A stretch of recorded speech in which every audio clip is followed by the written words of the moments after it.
नमस्कार। आज हम एक बहुत ही दिलचस्प फिल्म पर बात करने वाले हैं 2010 की कार्तिक कॉलिंग कार्तिक। हाँ, फरहान अख्तर और दीपिका पादुकोण की ये फिल्म मतलब एक साइकोलॉजिकल थ्रिलर जो दिमाग पर गहरा असर छोड़ती है। बिल्कुल।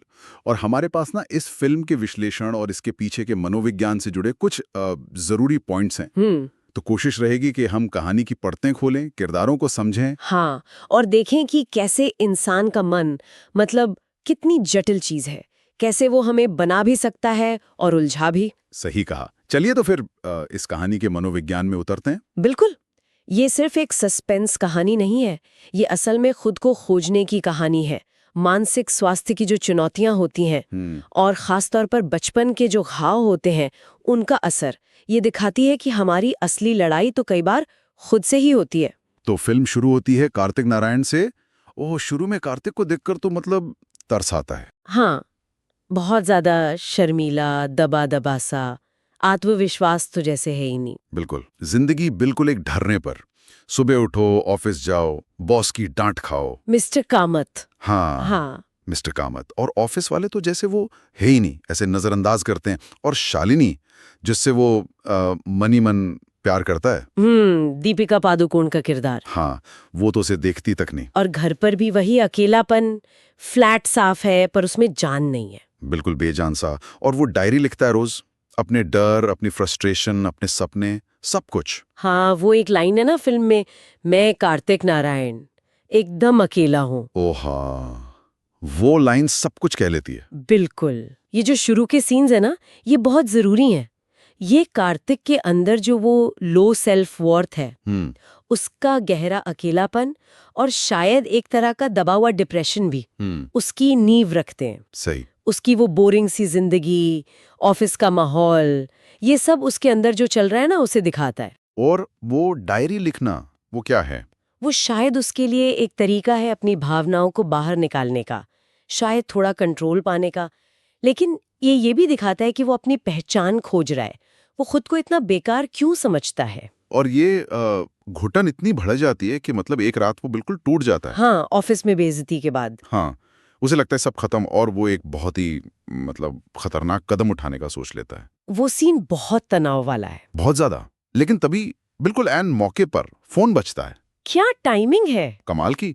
और वो फोन उठाता है, दूसरी तरफ से एक आवाज, बड़ी शांत, कॉन्फिडेंट। हेलो कार्तिक, मैं कार्तिक बोल रहा हूँ। हाँ, और वो आवाज कहती है कि वो कार्तिक ही है और उसे बचाने आई है। उसे टिप्स देने लगती है जिंदगी बदलने के लिए। ये है फिल्म का टर्निंग पॉइंट, इसमें कोई शक नहीं। मनोवैज्ञानिक नजरिए से देखे ना तो ये ऐसा है जैसे उसका सबकॉन्शियस माइंड एक्टिवेट हो गया। अच्छा। हाँ, जब वो बिल्कुल हार मानने वाला था, उसके अंदर का ही कोई हिस्सा उसे संभालने आ गया। ये दूसरी आवाज सिर्फ एक कोपिंग मैकेनिज्म नहीं है शायद, बल्कि उसके अंदर जो दबा हुआ गुस्सा था, जो इच्छाएं थीं, उनका भी प्रतीक हो सकती है। वो बचपन का गिल्ट था ना। हाँ, वो भाई वाली घटना। हाँ, वो उसे खुलकर जीने नहीं दे रहा था। तो शायद उसके मन ने ये रास्ता निकाला कि वो सफल हो, लेकिन जिम्मेदारी किसी दूसरे कार्तिक पर रहे। वाह, ये तो बहुत गहरा विश्लेषण है।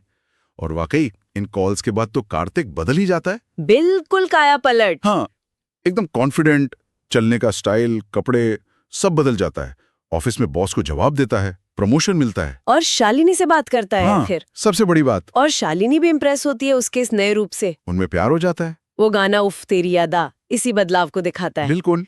लेकिन यहाँ एक सवाल उठता है जो आपने पहले भी इशारा किया था। हाँ, क्या ये नींव पक्की है या ये सिर्फ एक उधार का आत्मविश्वास है? और ये शक सही साबित होता है क्योंकि कहानी आगे बढ़ती है और उस आवाज का कंट्रोल बढ़ता जाता है। हाँ, रोज सुबह ठीक 5 बजे फोन एक नियम बन जाता है। बिल्कुल, वो आवाज उसे गाइड करती है, क्या कहना है, क्या पहनना है, लेकिन एक शर्त के साथ। किसी को बताना मत, बताया तो सब खत्म। हाँ, ये डर वाला एलिमेंट आ जाता है। यहीं पर वो मदद वाली चीज निर्भरता में बदल जाती है। जो आवाज सहारा दे रही थी, अब वो कंट्रोल कर रही है। सही। उसमें अब सिर्फ सलाह नहीं है, बल्कि एक तरह की धमकी भी है। कार्तिक शायद अब उस आवाज के बिना खुद को अधूरा महसूस करने लगा है। और फिर वो राज खुल जाता है। एक सुबह शालिनी घर पर होती है और फोन बजता है। हाँ, और शालिनी जिद करती है कार्तिक घबरा जाता है, बताने की कोशिश करता है वो मैं ही हूं जो मुझे कॉल करता है। और शालिनी ये सुनकर डर जाती है। उसे लगता है कार्तिक मानसिक रूप से ठीक नहीं है। हाँ, और वो उसे छोड़कर चली जाती है। बस यहीं से सब बिखरना शुरू होता है। बहुत तेजी से। शालिनी के जाते ही वो फोन वाली आवाज भी बदल जाती है। हाँ, अब वो गुस्से में है, धमकी दे रही है, विश्वासघाती कह रही है। उसकी नौकरी चली जाती है, शालिनी जा चुकी है, वो फिर से अकेला डरा हुआ। और बात यही नहीं रुकती, उसे अब वो हेलुसिनेशंस भी होने लगते हैं। हाँ, अजीब चीजें दिखना, सुनाई देना, फोन अपने आप बज रहा है, परछाइयां। वो पूरी तरह टूट जाता है।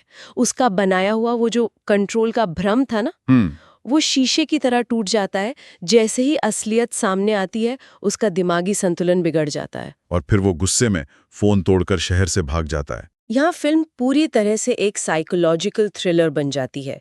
गहरा पैरानोया, डर, कंफ्यूजन, उसका अपनी ही रियलिटी पर से कंट्रोल खो रहा है। वो भागकर केरल पहुंचता है, एक नई जिंदगी शुरू करने की कोशिश।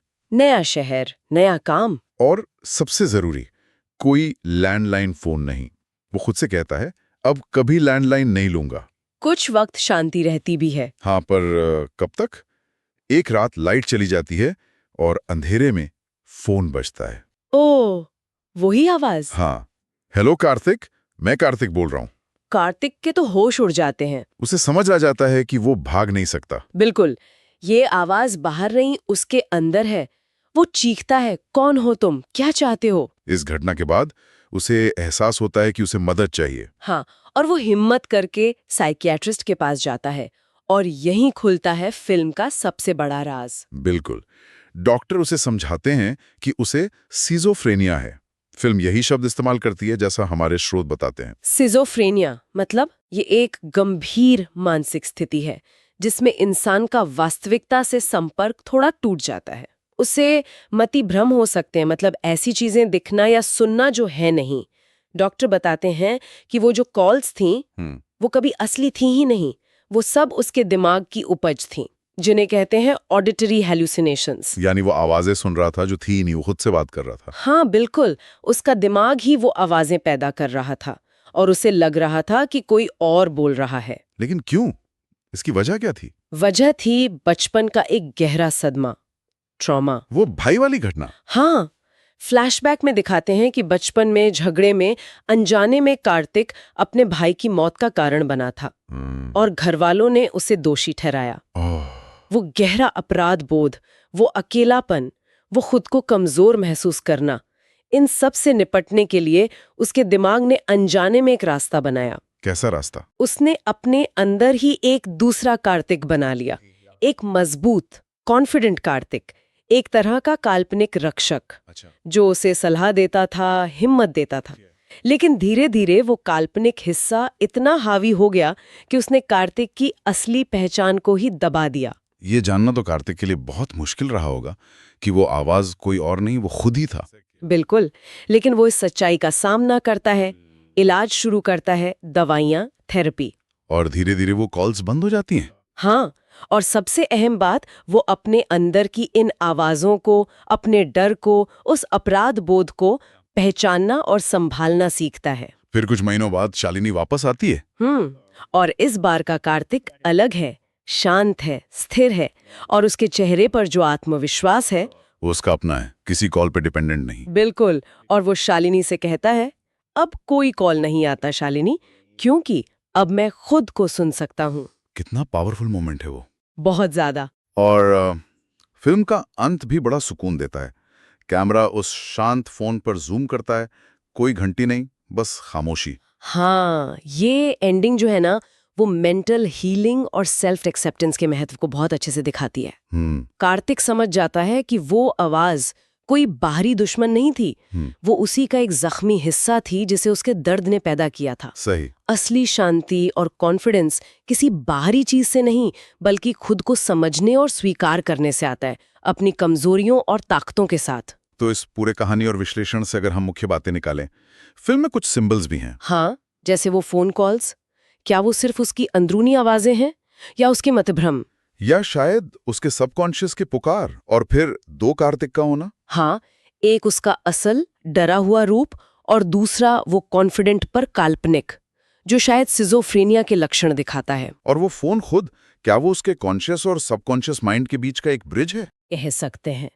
और फिल्म का जो गहरा मनोवैज्ञानिक संदेश है वो भी साफ है। क्या है वो संदेश? देखिए, ये फिल्म सिजोफ्रेनिया जैसी मानसिक स्वास्थ्य की जो स्थितियां हैं उन पर बहुत संवेदनशीलता से बात करती है, बिना उसे सनसनीखेज बनाए। ये जरूरी है। हाँ, और ये दिखाती है कि बचपन का जो अनसुलझा ट्रॉमा है, जो गिल्ट है, वो हमारे बड़े होने पर कितना गहरा असर डाल सकता है, हमारे व्यक्तित्व को कैसे बिखेर सकता है। सही कहा। और ये आत्मविश्वास के नेचर पर भी सवाल उठाती है। बिल्कुल। क्या सिर्फ बाहरी सफलता ही असली कॉन्फिडेंस है, या वो अंदर से आना चाहिए? और ये कहानी ये भी दिखाती है कि हमारा मन खुद को बचाने के लिए कितने अनोखे रास्ते बना सकता है, जैसे कार्तिक के मन ने वो दूसरा कार्तिक बनाया। और सबसे जरूरी बात ये कि मानसिक स्वास्थ्य की समस्याओं से जूझते हुए मदद मांगना, डॉक्टर के पास जाना, थेरेपी लेना और अपनी हालत को स्वीकार करना, यही ठीक होने की तरफ पहला कदम है। इसमें कोई शर्म की बात नहीं है। बिल्कुल। तो कार्तिक कॉलिंग कार्तिक सिर्फ एक थ्रिलर नहीं है, ये मन की गहराइयों में एक सफर है। हाँ, इसने दिखाया कि डर, गिल्ट, अकेलापन जिंदगी को कैसे मुश्किल बना सकते हैं। लेकिन उम्मीद है, स्वीकृति और इलाज से बदलाव मुमकिन है। और ये हमें सोचने पर भी मजबूर करती है, क्या हम सबके अंदर भी ऐसी अलग-अलग आवाजें नहीं होती? मतलब? कभी शक की आवाज, कभी डर की, कभी खुद को क्रिटिसाइज करने वाली, तो कभी हिम्मत देने वाली, मोटिवेट करने वाली। हाँ, होती तो है। तो हम अपने अंदर की इस बातचीत को कितना पहचानते हैं, इसे कैसे हैंडल करते हैं, अपनी मेंटल हेल्थ का ध्यान रखना, जरूरत पड़ने पर मदद लेना, ये शायद इस कहानी का सबसे बड़ा सबक है। बिल्कुल सही कहा। इसी विचार के साथ आज की ये बातचीत यहीं समाप्त करते हैं। जरूर।